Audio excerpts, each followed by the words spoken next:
남편의 코인 투자로 전 재산을 잃었습니다.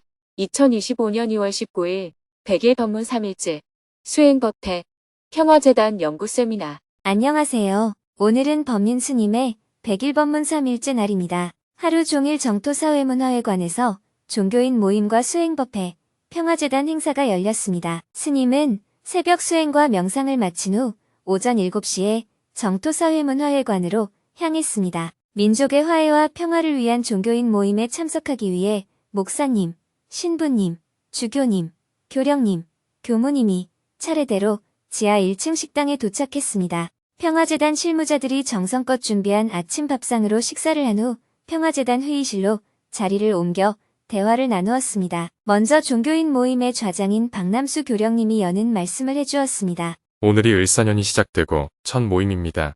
올해는 여러 가지 의미가 있는 해입니다. 1905년 을사늑약이 체결된 지 120년, 1945년 광복이 된 지 80년, 1948년 대한민국 정부가 수립된 지 77년이 되는 해입니다. 역사적인 의미를 보면 올해가 정말 중요한 해인 것 같습니다. 이렇게 의미 있는 한 해를 시작하는 첫 모임이니까 이에 맞는 의제를 스님께서 말씀해 주시면 좋겠습니다. 이어서 스님이 함께 논의해보고 싶은 의제를 제안했습니다. 우선 7월에 열리는 국제화해학회 종교분과 콘퍼런스에 어떻게 참여할 것인지 세부 프로그램을 공유하고 의논했습니다. 콘퍼런스의 주제는 아시아의 화해와 평화를 위한 종교 간 대화입니다. 스님은 지난 20년 동안 종교인 모임이 해온 일에 대해 이야기하며 스리랑카에도 이와 비슷한 모임이 있다고 소개했습니다. 남한과 북한의 화해를 위해서 남과 북의 종교인이 만나는 일도 중요하지만 남한 내부의 각 종교 간의 대화도 중요합니다. 그래서 우리가 지난 20년간 종교인 모임을 해왔습니다.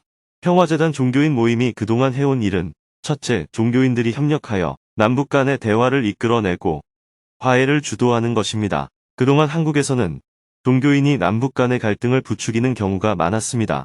종교인이 갈등을 부추겨서 대결 구도를 만드는 것이 아니라 화해를 주도해야 합니다. 그래서 저희는 남북 교류뿐만 아니라 종교인들 간의 다양한 교류 활동을 주도해왔습니다. 둘째, 여러 종교인들이 서로 대화하면서 북한에 대한 인도적인 지원을 해왔습니다. 셋째, 국민 통합을 위해서 진보와 보수의 갈등을 화해시키는 데에 역할을 해왔습니다. 서로 적대시하는 분위기를 서로 화해하고 협력하는 분위기로 전환하는 역할을 하자는 취지에서 오늘날까지 종교인 모임을 이어왔습니다. 제가 2023년에 스리랑카를 방문했는데요. 저희 모임처럼 스리랑카에도 비슷한 활동을 하는 모임이 있었습니다. 극한의 내전 상황에서도 스리랑카의 국민 통합을 위해서 이슬람교, 힌두교, 가톨릭, 불교 등 여러 종교의 지도자들이 대화하는 모임을 운영하고 있는데 저는 그들이 어떤 역할을 했는지 들어보면 저희가 배울 점이 많이 있을 것 같다는 생각이 들었습니다. 그래서 국제화해학회에 그분들을 초대해서 대화하는 자리를 마련해보면 어떨까 싶습니다. 이어서 오늘 본격적으로 논의해보고자 하는 의제를 제안했습니다. 어떻게 하면 사회 혼란을 조금이라도 줄일 수 있을까요? 오늘 논의해보고 싶은 주제는 두 가지입니다. 첫째, 어떻게 하면 현재 상황에서 탄핵 국면을 좀 평화롭게 정리할 수 있을 것인가 하는 문제입니다. 만약 헌법재판소에서 탄핵이 인용되지 않는다면 나라가 대혼란에 빠질 것입니다.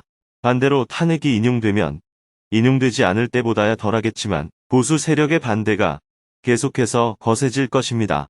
이어지는 대통령 선거 국면에서도 진보가 이기면 보수 쪽에서 계속해서 문제를 제기할 것이고 진보가 져도 혼란에 빠질 것입니다. 아무리 국회에서 과반수 이상의 의석을 확보한 정당이라 하더라도 대선에서 지면 윤석열 대통령이 당선됐을 때처럼 전 국민이 양분되어 갈등이 커질 것입니다. 그래서 제일 좋은 방법은 바로 윤석열 대통령이 스스로 하야하는 것이라고 생각합니다. 국정이야 어떻게 되든 모르겠다는 지금과 같은 입장이 아니라 스스로 하야를 함으로써 사회 혼란을 잠재우는 역할을 해주는 것이 좋다고 생각해요. 그러면 자신도 재판에서 정상 참작이 될지도 모를 일입니다. 국가와 민족을 위한다면 윤석열 대통령이 적어도 그런 정도의 결단을 해줘야 합니다. 물론 이러한 결단을 할 수 있는 사람이라면 애초에 비상계엄이라는 자충수를 저지르지도 않았을 것이라고 말하는 사람도 있는데 사회 혼란을 조금이라도 막으려면 윤석열 대통령을 설득하는 일이 필요합니다.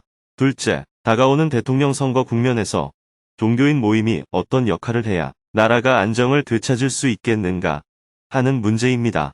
현재와 같은 제왕적 대통령제는 누가 대통령이 되더라도 계속해서 문제를 발생시킬 수밖에 없습니다. 대통령의 권한 일부를 총리와 내각에 이관시키고 중앙정부의 권한을 지방으로 분권화시키고 승자 독식의 선거법을 개정하는 것이 필요합니다. 그러나 다음 대선까지 시간이 짧기 때문에 모두 한꺼번에 개정하지는 못하더라도 최소한 대통령의 권한을 분산하는 헌법 개정만은 빠르게 이뤄내야 합니다. 그래서 대통령 선거와 동시에 헌법 개정을 위한 국민투표를 함께 시행하는 것이 좋다고 생각합니다.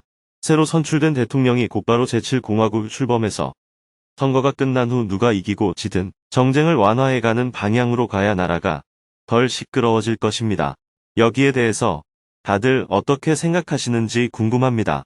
저희가 조용히 뒤에서 설득하는 쪽으로 행동하는 게 나은지, 사회 원로들이 모여서 성명서를 내고 공개적으로 행동하는 게 나은지, 어떤 방법이 좋을지 함께 토론을 해보면 좋겠습니다. 목사님, 신부님, 주교님, 교령님, 교무님, 모두 각자의 의견을 자유롭게 이야기했습니다. 종교인분들 모두가 제왕적 대통령제의 한계를 지적하며 헌법 개정의 필요성에 대해 공감하였지만 이행하는 방법에 대해서는 조금 더 고려해야 할 점이 있다고 이야기했습니다. 아직 헌법재판소에서 대통령의 탄핵 인용 여부에 대한 판결이 나오지 않은 상황이기 때문에 조금 더 상황을 지켜보기로 하고 논의를 마쳤습니다. 스님은 종교인분들을 배웅한 후 3층 설법전으로 향했습니다.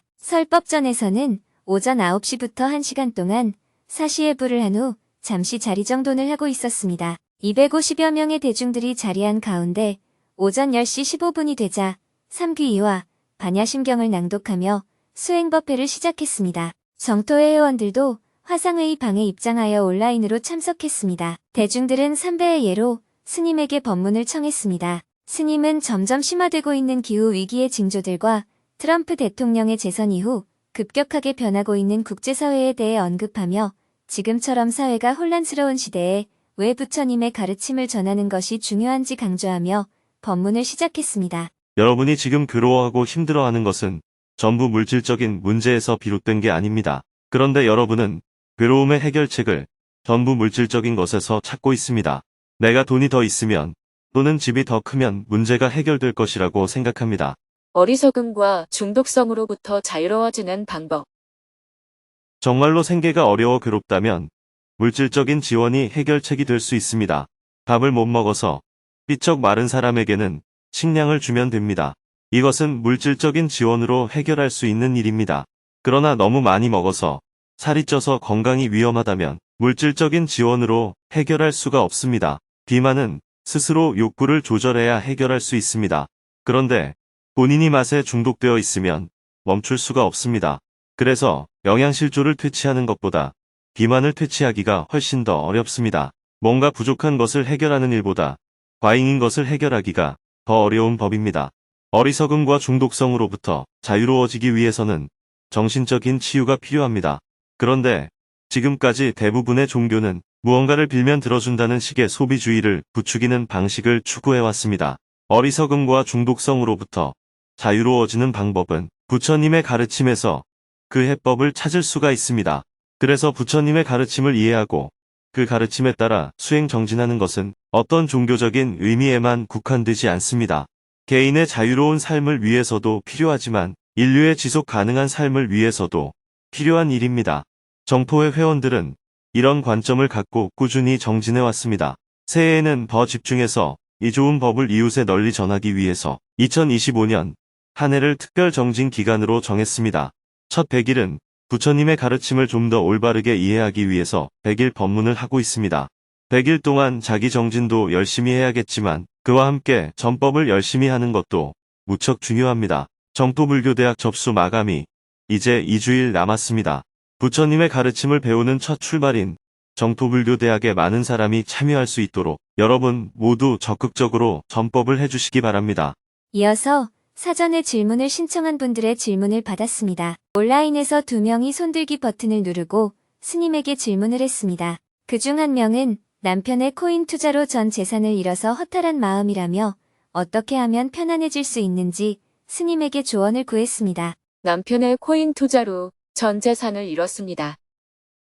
저와 남편은 아이 2명을 키우면서 집을 마련하고자 돈을 모으고 있었습니다. 그런데 얼마 전에 남편이 코인 투자를 해서 전 재산에 가까운 돈을 잃었습니다. 남편은 투자금뿐만 아니라 저 몰래 대출을 받고 노후 대비연금도 해지했습니다. 심지어 제가 하지 말라고 했던 코인 선물까지 했습니다. 지금도 믿기지 않을 만큼 충격이 큽니다. 남편이 큰 돈을 날린 것은 이번이 2번째입니다. 남편은 결혼 전에도 결혼 자금을 날린 적이 있는데 그때도 지금처럼 미안하다고 사과했습니다. 그동안의 노력이 헛되이 느껴지고 무기력해지면서 가슴이 뻥 뚫린 것처럼 허탈합니다. 아이들을 생각해서 다시 한번 마음을 잡아볼까 싶다가도 믿음을 저버린 남편과 돈 문제가 또 발생할지 모른다는 불안감 속에서 같이 살 수 있을지 모르겠습니다. 어떻게 해야 아이들과 제가 편안해질까요? 편안한 것이 목적입니까? 저도 편안하고 아이들도 잘 살았으면 좋겠습니다. 그렇다면 지금 그냥 편안하면 됩니다. 편안한 건 어려운 일이 아니에요. 남편이 결혼 전에 결혼 자금을 날렸다면 그때 딱 감을 잡았어야지요. 그러면 결혼식 날짜를 잡아놨더라도 결혼을 그만뒀어야지요. 그런데 결혼식 날짜를 잡아놓고 파혼을 어떻게 해? 하고 여기까지 와서 일이 더 크게 벌어진 거예요. 그러면 지금 어떻게 해야 할까요? 첫째, 늦었지만 지금이라도 그만두는 것이 낫겠다고 결정하고 이혼하는 방법이 있습니다. 둘째, 첫 번째 돈 사고를 쳤을 때도 파혼하지 않고 지금까지 잘 살아왔으니까 또 살아가는 방법이 있습니다. 남편이 다음번 사고를 치기까지 좀 더 살다가 그때 가서 그만두는 거예요. 그때 그만두더라도 그동안 아이들을 잘 키웠으니까 좋은 일입니다. 셋째, 남편이 다음 사고를 또 치더라도 지금 이 사고를 치고도 살았는데 더 못 살 이유가 없다 하고 생각하며 계속 같이 사는 거예요. 잠잠하다가 남편이 또 사고를 치면 한 번 사고 치고도 살고 2번 사고 치고도 살았는데 한 번 더 사고를 친다고 못 살 이유가 없다 하고 생각하면 죽을 때까지 같이 살 수도 있습니다. 질문자가 편안하게 사는 데 있어서는 남편이 사고를 치고 안 치고가 아무런 문제가 안 됩니다. 첫 번째 사고를 치고 나서 지금까지 굶고 살았다면 편안하지 못했을 수 있습니다. 그런데 남편이 첫 번째 사고를 쳤을 때도 집세를 내면서 애도 낳아서 키웠습니다. 또한 2번째 사고를 쳤다고 해서 당장 길거리에 나앉아서 천막치고 사는 것도 아닙니다. 객관적 사실만 놓고 보면 별 문제가 아니에요. 그래서 남편이 사고를 안 치면 살 거야. 남편이 사고를 치면 안 살 거야. 이렇게 생각할 필요가 없습니다. 남편이 앞으로 사고를 날마다 칠 건 아니잖아요. 지금 반성했으니까 사고를 치더라도 10년 후에나 칠 거예요. 그런데 질문자가 이번 일로 남편을 문제 삼으면 어떤 일이 벌어질까요? 오히려 남편이 사고 치는 횟수가 잦아집니다. 사고 치는 시간의 간격이 짧아져요. 왜냐하면 남편을 자꾸 문제 삼을수록 남편은 대박을 쳐서 아내에게 나의 능력을 보여주고 싶어지기 때문입니다. 그래서 사고를 빨리 치게 됩니다. 그런데 질문자가 살다 보면 그럴 수도 있지요. 그런데 다음부터는 어떻게 할래요?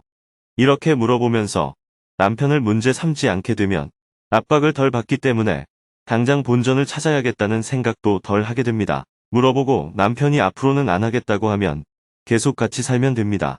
그러나 남편이 앞으로 사고를 안 친다는 보장은 없어요. 시간이 지나면서 남편의 마음속에 이번 한 건만 잘하면 어려움을 다 극복할 텐데 하는 유혹이 계속 생기기 때문입니다. 질문자의 말을 무시해서가 아니라 이번에 내가 제대로 한탕해서 과거에 잃은 돈까지 보상받아서 아내에게 내 능력을 보여주겠다 하는 유혹을 갖게 된다는 거예요. 그래서 또 사고를 칠 가능성이 높습니다. 지금 남편이 거짓말을 한 게 아닙니다. 지금은 사고를 안 치겠다는 게 실제의 마음이에요. 그 말을 못 믿으면 안 돼요. 그러나 시간이 흐르면 점점 유혹을 느끼게 된다는 것입니다. 아이가 둘이나 있다고 하니까 그냥 계속 살아봐도 괜찮을 것 같습니다. 옛날 이야기를 보면 아이가 둘일 때까지는 아내가 도망을 갈 수 있는 것 같아요. 아이가 둘일 때는 양쪽으로 한 명씩 아이를 안고 도망을 가면 되는데 아이가 셋이면 아이 하나 때문에 도망을 못 갑니다. 질문자는 아이가 2명이라서 도망갈 가능성이 좀 있기는 한데 그래도 제가 볼 때는 그냥 살아봐도 괜찮을 것 같습니다. 남편이 다음부터는 절대로 사고를 안 치겠다는 말을 믿어서 같이 산다는 결정을 내리면 다음에 사고를 쳤을 때 또 나를 실망하게 했다. 이렇게 됩니다. 그러지 말고 남편에게 사고를 쳐서 재산을 날렸지만 아직 밥은 먹으니까 열심히 해보십시오. 이렇게 격려를 해주고 그냥 아이를 키우고 사는 것이 좋습니다. 지금 남편이 아무 재산이 없는데 질문자에게 양육비를 줄 형편도 안 되잖아요. 지금은 이혼을 해봤자 실익이 별로 없습니다. 남편이 양육비를 줄 형편도 못 되기 때문에 이혼을 하게 되면 질문자 혼자서 애 둘을 책임져야 합니다. 그럴 바에야 같이 사는 것이 낫습니다. 굳이 남편을 버릴 이유가 없어요. 남편이 집에서 애라도 보게 하는 게 낫습니다. 지금은 남편을 살살 달래서 같이 살다가 재산이 조금 모여서 반만 딱 나눠도 남편 없이 살 수 있겠다 싶을 때 그때 이혼을 생각해 봐야죠. 남편이 괘씸한 건 이해가 되는데 지금은 질문자가 이혼한다고 실익이 하나도 없다는 겁니다. 질문자의 생각은 어때요? 맞는 말씀입니다. 숨겨놓은 재산이 좀 있어요? 없어요. 그러면 이혼해서 뭐해요? 남편에게 애라도 보게 하고 밤에 잠이라도 같이 자는 게 이익이잖아요. 지금 이혼하면 아이들은 누가 볼 것이며 지금 질문자의 나이가 젊은데 밤마다 느끼는 외로움은 어떻게 해결할 겁니까? 남편을 믿을 수 있거나 남편을 좋아해서 같이 살라는 뜻이 아닙니다. 남편이 비록 많은 실망을 주었지만 실익을 생각하면 이혼하는 것은 실속이 없는 선택이라는 겁니다. 좀 더 같이 살아보고 나중에 실익이 있는지 따져봐서 결정하는 게 좋습니다. 요즘 같은 시대에 이미 결혼을 했으니까 이혼은 하면 안 된다 하고 생각하는 것은 현실적인 접근법이 아닙니다. 저는 지금 질문자에게 아주 현실적으로 얘기하는 거예요. 질문자의 생각은 어때요? 맞는 말씀입니다. 남편을 믿을 수 있어서 같이 산다기보다는 지금 이혼해봐야 별로 이익이 없다는 겁니다. 애들한테도 아빠가 있는 것이 좋잖아요. 그런 역할 정도만 해줘도 감사한 일입니다. 그리고 지금은 남편의 등을 두드려주고 격려를 해주어야 밖에 가서 막노동이든 무슨 일을 해서라도 돈을 조금이라도 벌어옵니다. 지금은 남편을 야단치기보다는 오히려 살살 달래서 같이 데리고 사는 게 당분간은 낫습니다. 네, 감사합니다. 제가 이런 주제로 여러분과 대화를 하니까 다른 스님들이 저를 보고 스님이 부처님 법을 얘기해야 하는데 법륜 스님은 왜 부처님 법은 얘기하지 않고 세상 사람들이 사는 얘기만 하고 있습니까? 이렇게 묻습니다. 그런데 이것도 다 부처님 법이에요. 부처님 법이 우리의 삶과 따로 분리되어 있는 것이 아닙니다. 사람은 지금의 감정에 휩쓸리면 어리석은 행위를 하기 쉽습니다. 그래서 부처님께서 이렇게 말씀하셨습니다. 제1의 화살은 맞을지언정 제2의 화살은 맞지 마라. 사람들은 감정에 휘둘려서 두 번째, 세 번째 손실을 계속 입게 됩니다. 이미 첫 번째 손실이 생겨버렸다면 두 번째 손실은 안 생기도록 하는 것이 현명한 사람입니다. 이것을 주식에서는 손절매라고 합니다. 주식이 원래 상 가격보다 내려가서 지금 1,000원을 손해보고 있다고 합시다. 좀 더 두면 5,000원을 손해보겠다 싶으면 1,000원만 손해보고 주식을 파는 게 이익이에요. 이것을 손절매라고 합니다. 인생은 손절매를 잘해야 합니다. 꼭 돈을 벌어야 이익이라고 생각하면 안 돼요. 손해를 보긴 하지만 적게 손해를 보는 것도 이익이라는 사실을 알아야 합니다. 그런데 사람들은 대부분 손절매를 못합니다. 손해를 보는 게 싫으니까 본전을 찾을 때까지 계속 시도를 합니다. 그래서 1,000원 잃을 것을 10,000원 잃고 1,000,000원 잃을 것을 1억 잃는 일이 발생하는 거예요. 노름을 하다가 가진 돈을 어느 정도 잃어버렸을 때 손 털고 집에 오면 손실이 적은데 본전을 찾을 생각에 집을 담보로 해서 한 판만 더 하다가 결국 집도 날리는 일이 생기는 겁니다. 인생은 절대로 계획대로 안 됩니다. 손해가 날 때도 있고 이익이 날 때도 있는데 이익에 너무 욕심을 내면 오히려 손해가 납니다. 이익도 적당하게 보고 멈춰야 해요. 주택을 사서 집을 팔 때도 적당한 이익에서 멈추고 관심을 끊어야 합니다. 더 손실이 더 나겠다고 판단이 되면 지금까지의 손실을 감수하고 딱 손을 떼야 합니다. 당장은 손해를 본 것 같지만 멀리 보면 오히려 이익을 본 것이 됩니다. 인간관계도 마찬가지예요. 연애하다가 생기는 징후를 보고 위험하겠다는 판단이 들면 멈춰야 합니다. 그런데 결혼식 날짜까지 잡아놓고 어떻게 결혼을 깨냐고 말합니다. 그래서 결혼을 하면 중간에 이혼을 하고 싶어도 이제 애가 문제가 됩니다. 결혼 전에는 결혼 날짜가 문제였는데 이제는 또 애가 문제가 되는 거예요. 앞으로 좀 더 살다 보면 이제 또 다른 게 문제가 되겠지요. 그래서 시간이 한참 흐른 뒤에 그때 그만둘 걸 하고 후회해 봐야 소용없습니다. 이미 지나가 버린 일은 되돌릴 수가 없습니다. 그래서 질문자도 결혼 전에 그만두지 못한 것처럼 지금도 끌고 가봐야 소용없다. 지금 그만두는 것이 낫겠다. 이렇게 판단할 수는 있습니다. 그러나 제가 질문자의 얘기를 들어보니까 전 재산을 다 털고 아무것도 없는데 지금 이혼을 해봐야 실익이 없습니다. 그냥 같이 살면서 생활비라도 조금 받아내고 집안일이라도 하게 하는 게 좋습니다. 좀 더 같이 살아보고 나중에 이혼하든지 하고 좋으면 계속 살면 됩니다. 인생은 어떻게 살아야 한다는 정해진 법이 없습니다. 수행이란 선택권을 항상 내가 갖는 것입니다. 이 선택권을 지금 써버릴 것인지, 좀 두고 쓸 것인지, 끝까지 안 쓸 것인지 모두 내가 결정하는 거예요. 어떤 경우에도 결정권자가 자기 자신이 되어야 합니다. 상대방이 바람을 피워서 이혼했다고 생각하면 결정권자가 내가 아니라 상대방이 됩니다. 내가 상대방 때문에 이혼했다고 생각하기 때문이에요. 이것은 수행적 관점이 아닙니다. 어떤 사건이 생겼을 때 내가 어떻게 할 것인지는 스스로 결정해야 합니다. 내가 결정해야 아무 뒤끝이 없어요. 그렇지 않으면 피해의식이 남습니다. 저 인간만 사고를 안 쳤으면 벌써 집도 사고 잘 살았을 텐데. 이렇게 생각하면 계속 원망이 남습니다. 그런데 이 상황에서 남편과 계속 살 것인지 헤어질 것인지를 내가 결정하게 되면 더 이상 과거를 갖고 얘기하지 않게 됩니다. 질문자는 어리석게 살래요? 똑똑하게 살래요? 똑똑하게 살겠습니다. 그러면 지금 남편에게 어떻게 해야 할까요? 야단을 쳐야 할까요? 살살 달래야 할까요? 살살 달래서 역할을 주면서 살아보겠습니다. 이혼을 하더라도 충분히 이익이 될 때 해야 합니다.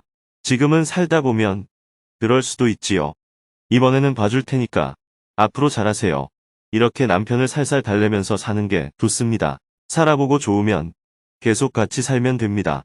네, 잘 알았습니다. 대화를 마치고 나니 12시가 다 되었습니다. 다음 주 수행법회를 기약하며 생방송을 마쳤습니다. 점심 식사를 한 후 오후 1시부터는 9층 강당에서 제7공화국 준비 새로운 헌법을 주제로 열린 평화재단 2월 공개 강좌에 참석했습니다. 한동대학교 이국훈 교수님이 리갈리즘에서 책임정 치료라는 제목으로 주제 강연을 했습니다. 이 교수님은 한국 정치가 리갈리즘이라는 법률 중심의 정치 행태에 깊이 빠져 있으며 이는 법을 통해 정치적 책임을 회피하는 구조를 만들어 민주주의 발전을 저해하고 있다고 강조했습니다. 스님은 교수님의 강의 내용을 경청한 후 열정적으로 강의를 해준 교수님에게 감사의 마음을 전하고 인사를 나누었습니다. 다 함께 기념사진을 찍은 후 평화재단 2월 공개 강좌를 마쳤습니다. 오후 4시부터는 평화재단 기획위원회 회의에 참석하여 현재 대한민국의 정치 현황과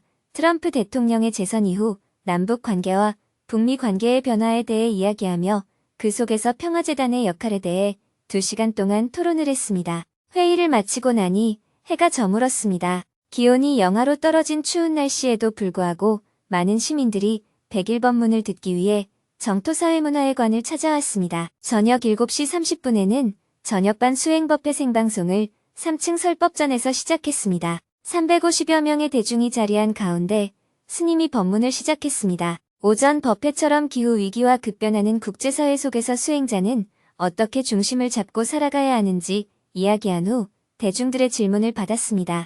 1시간 동안 2명이 질문을 했는데요. 한 명은 온라인에서 질문을 하고 한 명은 현장에서 질문을 했습니다. 그중 한 명은 이혼을 한 후 13살 연하의 남자친구를 사귀었는데 얼마 전 이별을 했다며 이별의 아픔을 어떻게 극복할 수 있는지 스님에게 조언을 구했습니다. 13살 연하 남친구와 헤어지고 너무 괴로워요.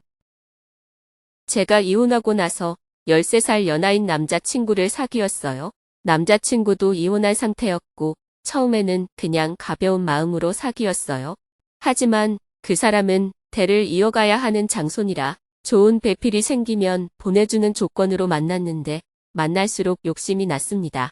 그래서 지난번에 이 욕심을 어떻게 해야 할지 스님께 질문드렸더니 인연이 될 때까지 만나고 인연이 끝나면 그동안 고마웠고 행복했다.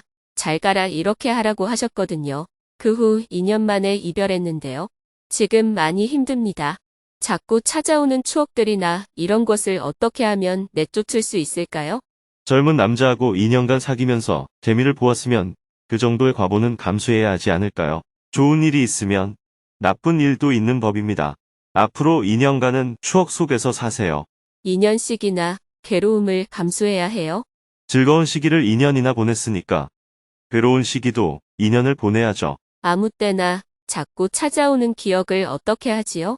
원래 기억이라는 것은 아무 때나 찾아오는 거예요.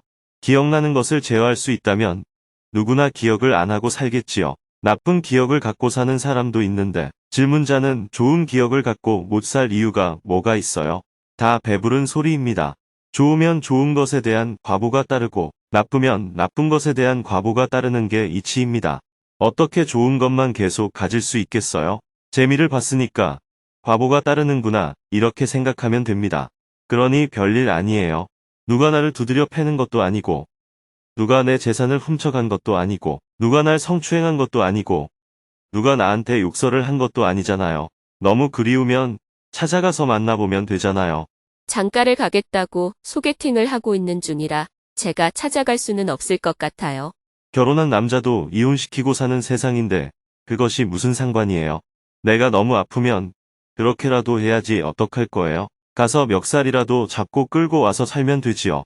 제 심정은 그렇게라도 하고 싶습니다. 심정대로 해보지 그래요. 양심적으로 그러면 안 될 것 같아서요. 그렇게 해도 괜찮아요. 범죄를 저지르는 것도 아닌데요 뭐. 기도라도 하고 싶어요. 뭐. 그런 일로 기도까지 하려고 그래요. 너무 보고 싶으면 전화하면 되고 그래도 보고 싶으면 만나면 되고 너무 같이 살고 싶으면 울면서 하소연을 하면 됩니다. 남자의 부모가 자꾸 애가 필요하다고 요청하면 아이를 입양하면 됩니다. 안 그러면 남자한테 어디 가서 애 하나만 만들어 오라고 하세요. 그리고 내가 키워줄게 이러면 돼요. 길은 수천, 수만 가지가 있습니다. 다만 이렇게 나이 차이가 나는 사람과 2년 사귀다가 이 정도의 대가를 지불하는 것을 보면 5년 살다가 헤어지면 5년의 대가를 지불할 것이라는 점을 예상할 수가 있습니다.